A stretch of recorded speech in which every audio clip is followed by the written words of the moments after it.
I built the idea of building deep understanding, deep content understanding into our our elementary team vision. So our vision for the year was effective education is about deep understanding, to push this idea that the first thing we have to do is build content knowledge, build a deep content knowledge for students to work with. So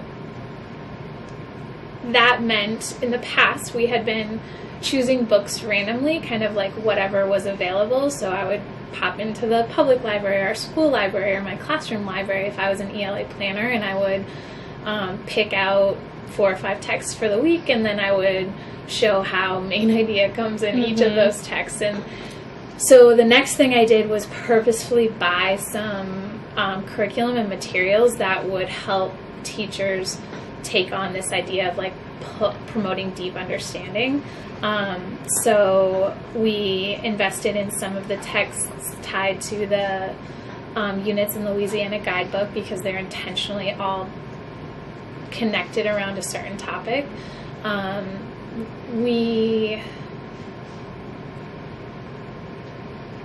purchased some of the units from the Core Knowledge Listening and Learning program because they're intentionally built to pull out a deep understanding around a specific topic.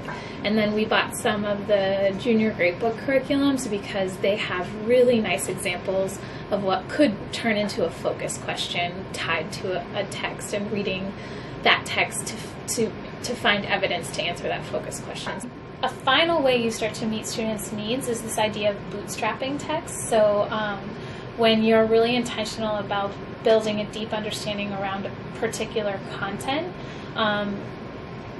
there's a lot of research that with really high content knowledge you can read above what your actual reading level is, and we saw that all the time. So a really great example is on our first grade benchmarks our school created, because ANET doesn't provide first grade benchmarks. And last year we had, so we revised them a little bit, but they're have been the same for the past couple of years.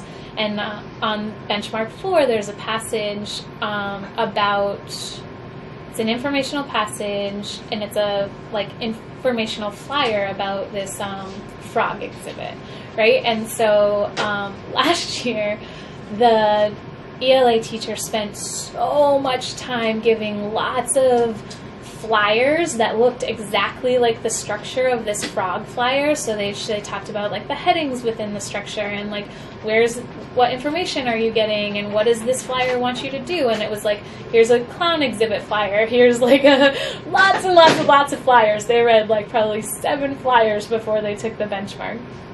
And this year we didn't do any of that, let's practice reading this type of text. But we had finished the frog unit, and students immediately were like, this is about frogs?